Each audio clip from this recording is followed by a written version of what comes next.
Hello student बेटे ਆਪਾਂ last topic ਕੀਤਾ ਸੀ ਮੋਲੈਰਿਟੀ। ਅੱਜ ਆਪਾਂ ਨੈਕਸਟ ਟੌਪਿਕ ਕਰ ਰਹੇ ਹਾਂ ਮੋਲੈਰਿਟੀ।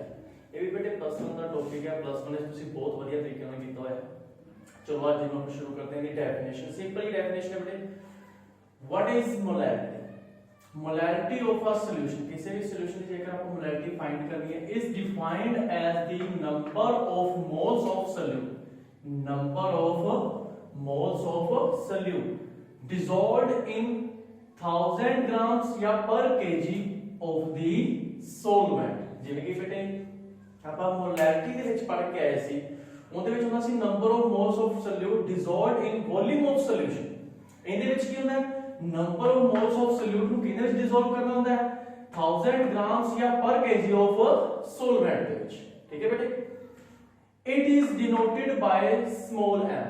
मोलैरिटी ਨੂੰ ਆਪਾਂ ਕੈਪੀਟਲ M ਨਾਲ ਡੋਨੇਟ ਕਰਦੇ ਸੀ ਤੇ ਮੋਲੈਰਿਟੀ ਨੂੰ ਕਿਹਦੇ ਨਾਲ ਡੋਨੇਟ ਕਰਦੇ ਆਪਾਂ ਬੇਟੇ, ਸਮਾਲ m ਨਾਲ। ਤੇ ਮੈਥਮੈਟਿਕਲੀ ਦੀ ਰਿਪਰੈਜ਼ੈਂਟੇਸ਼ਨ ਕੀ ਹੋਏਗੀ, number of moles of solute over mass of solvent in kg। ਬਸ ਬੇਟੇ ਇੱਥੇ ਮੋਲੈਰਿਟੀ ਦੇ ਵਿੱਚ ਵੋਲਿਊਮ ਆਫ ਸੋਲੂਸ਼ਨ ਹੁੰਦਾ ਹੈ ਤੇ ਮੋਲੈਰਿਟੀ ਦੇ ਵਿੱਚ ਕੀ ਆ ਜਾਂਦਾ ਹੈ, ਮਾਸ ਆਫ ਸੋਲਵੈਂਟ ਇਨ kg। ਠੀਕ ਹੈ ਬੇਟੇ, ਇਹਨਾਂ ਤੋਂ ਰਿਲੇਟਡ ਆਪਾਂ ਇੱਕ ਨੂਮੈਰੀਕਲ ਕਰਕੇ ਦੇਖ ਲੈਂਦੇ ਹਾਂ, ਹੋਰ ਵਧੀਆ ਸਮਝ ਲੱਗ ਜਾਏਗਾ ਤੁਹਾਨੂੰ। ਜਿਵੇਂ ਕਿ ਆਪਾਂ ਕੀ ਦੇਖਿਆ ਬੇਟੇ, ਕੈਲਕੂਲੇਟ ਦੀ ਮੋਲੈਰਿਟੀ ਕੈਲਕੂਲੇਟ ਕਰਨੀ ਹੈ of 2.5 gram of ethanoic acid CH3COOH ethanoic acid in 75 gram benzene ਦੇ ਵਿੱਚ ਆਪਾਂ 2.5 ग्राम of ethanoic acid the molarity ਪਤਾ ਕਰਨੀ ਬੇਟੇ। ਸਿੰਪਲ ਜੀ ਗੱਲ ਹੈ ਬੇਟੇ, ਜਦੋਂ ਵੀ ਆਪਾਂ ਕੋਈ ਵੀ ਕੁਐਸਚਨ ਸੋਲਵ ਕਰਨਾ ਹੁੰਦਾ ਤਾਂ ਆਪਾਂ ਨੂੰ ਨਾ ਫਾਰਮੂਲਾ ਪਤਾ ਹੋਣਾ ਚਾਹੀਦਾ ਹੈ। ਠੀਕ ਹੈ, ਜਿਵੇਂ ਕਿ ਆਪਾਂ ਨੂੰ ਪਤਾ ਹੈ ਕਿ ਆਪਾਂ ਮੋਲੈਰਿਟੀ ਪਤਾ ਕਰਨੀ ਹੈ ਤਾਂ ਆਪਾਂ ਨੂੰ number of moles of solute ਪਤਾ ਹੋਣੇ ਚਾਹੀਦੇ ਨੇ। ਸੋਲਿਊਟ ਦੇ ਕੀ ਪਤਾ ਹੋਣੇ ਚਾਹੀਦੇ ਨੇ ਆਪਾਂ ਨੂੰ, ਨੰਬਰ ਆਫ ਮੋਲਸ। ਤੇ ਹੋਰ ਕੀ ਪਤਾ ਹੋਣਾ ਚਾਹੀਦਾ ਬੇਟੇ ਆਪਾਂ ਨੂੰ, ਮਾਸ ਆਫ ਦੀ ਸੋਲਵੈਂਟ ਇਨ kg ਜਾਂ 1000 grams।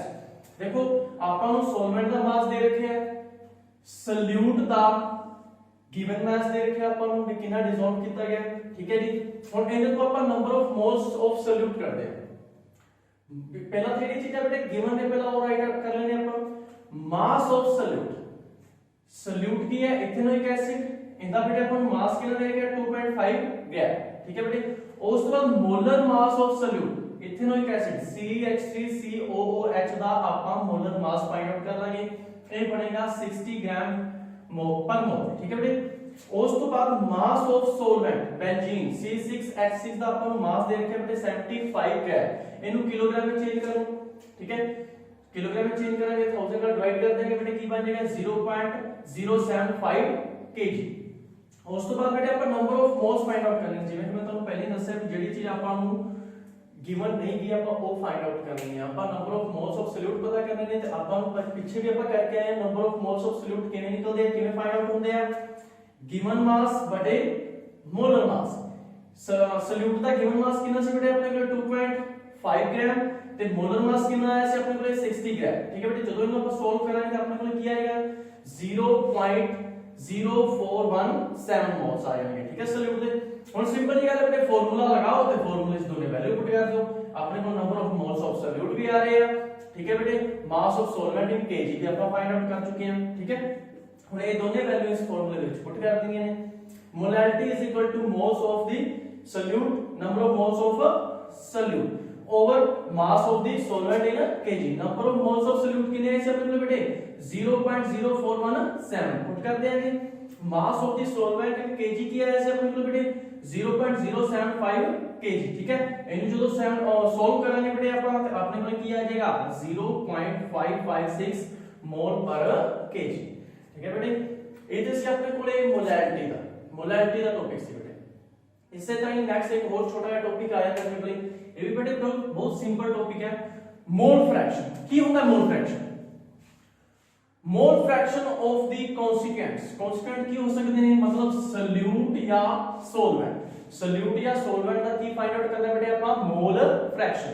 सोल्यूट या सॉल्वेंट का मोल फ्रैक्शन किਵੇਂ निकलता है, मोल फ्रैक्शन ऑफ कॉन्स्टिट्यूएंट मतलब solute as well as solvent is the fraction obtained by dividing number of moles of that number of all the constituent present in the solution। ठीक है बेटे, थोड़ी definition लंबी है बहुत, पर बहुत ही इजी डेफिनेशन है। जिਵੇਂ कि ਜਦੋਂ ਆਪਾਂ ਇਹਨੂੰ ਮੈਥਮੈਟਿਕਲੀ ਰਿਪਰੈਜ਼ੈਂਟ ਕਰਾਂਗੇ ਉਹ ਬੜੀ ਵਧੀਆ ਤਰੀਕੇ ਨਾਲ ਸਮਝ ਆਏਗੀ ਤੁਹਾਨੂੰ। ਇਹ ਕੀ ਕਹਿ ਰਹੇ, ਜਦੋਂ ਵੀ ਆਪਾਂ ਕਿਸੇ ਚੀਜ਼ ਦੇ ਮੋਲ ਫ੍ਰੈਕਸ਼ਨ ਕਰਨਾ ਹੈ, ਚਾਹੇ ਸੋਲੂਟ ਦਾ ਕਰਨਾ ਹੈ, ਚਾਹੇ ਕਿਹਦਾ ਕਰਨਾ ਹੈ, ਆਪਾਂ ਸੋਲਵੈਂਟ ਦਾ, ਤੇ ਆਪਾਂ ਕੀ ਕਰਾਂਗੇ, ਡਿਵਾਈਡ ਕਰ ਦਾਂਗੇ ਨੰਬਰ ਆਫ ਮੋਲਸ ਨੂੰ।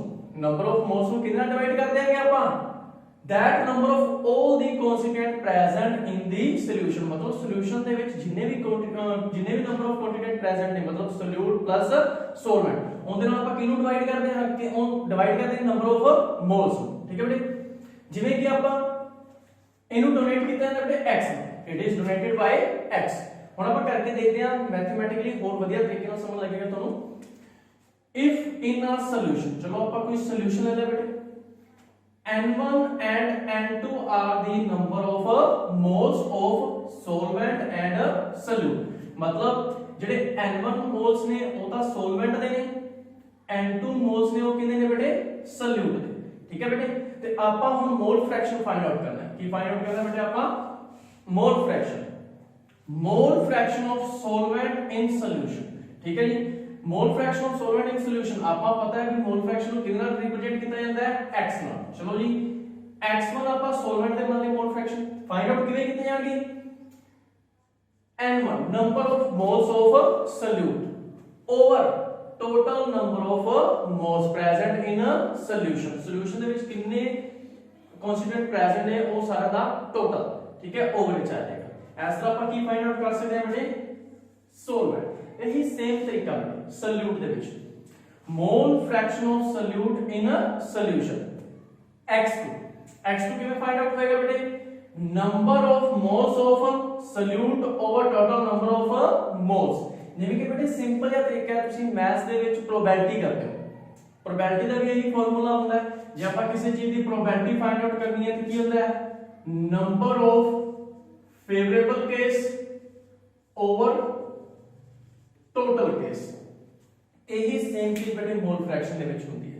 सेम चीज ਵੀ ਆਪਣੇ ਕੋਲੇ ਨੰਬਰ ਆਫ ਫੇਵरेबल केस ਵੀ ਜਿੰਦੇ ਆਪਾਂ ਮੋਲ ਫ੍ਰੈਕਸ਼ਨ ਕਰਨਾ ਹੈ, मतलब ਜਿਵੇਂ ਆਪਾਂ ਸੋਲਵੈਂਟ ਦਾ ਕਰਨਾ ਹੈ ਤਾਂ ਸੋਲਵੈਂਟ ਦੇ ਨੰਬਰ ਆਫ ਮੋਲਸ ਆ ਜਾਣਗੇ, ओवर क्या आ जाएगा, टोटल। ओवर क्या आ जाएगा, टोटल, मतलब number of moles of solute plus number of moles of solvent, दोनों का टोटल आ जाएगा। ठीक है बेटे, एज तो रिलेटेड बेटे मैं ਤੁਹਾਨੂੰ ਇੱਕ न्यूमेरिकल इथे लिख के दे रखा है, calculate the mole fraction of ethylene glycol. ठीक है बेटे, ਇਹਦੇ ਆਪਾਂ ਤੇ ਵਾਟਰ ਦੇ ਆਪਾਂ ਕੀ ਕਰਨੇ ਆ, मोल फ्रैक्शन फाइंड आउट करने ਆ। ਤੇ ਇਹ ਤੁਸੀਂ बेटे न्यूमेरिकल सॉल्व करना है, ਤੁਹਾਡਾ ਹੋਮਵਰਕ ਹੈ। ठीक है बेटे, आई होप ਤੁਹਾਨੂੰ ਸਾਰਿਆਂ ਨੂੰ ਅੱਜ ਦਾ ਟੌਪਿਕ ਬੜੇ ਵਧੀਆ ਤਰੀਕੇ ਨਾਲ ਸਮਝ ਆਇਆ ਹੋਵੇਗਾ। ਬਹੁਤ ਹੀ ਸਿੰਪਲ ਜਿਹਾ ਟੌਪਿਕ ਹੈ बेटे, +1 ਦਾ ਟੌਪਿਕ ਹੈ। ਇਹਦੇ ਤੋਂ ਰਿਲੇਟਡ ਜਿੰਨੇ ਵੀ न्यूमेरिकल्स ਨੇ एनसीईआरटी ਦੇ ਉਹ ਤੁਸੀਂ बेटे ਸਭ ਨੇ ਕਰ ਕਰਕੇ ਦੇਖਣੇ ਆ, ਤਾਂ ਕਿ ਰਿਵੀਜ਼ਨ ਹੋ ਸਕੇ ਤੁਹਾਡੀ ਵਧੀਆ, ਹੋਰ ਤਰੀਕੇ ਨਾਲ ਸਮਝ ਆਏਗਾ ਤੁਹਾਨੂੰ। ठीक है बेटे, चलो ओके, थैंक यू।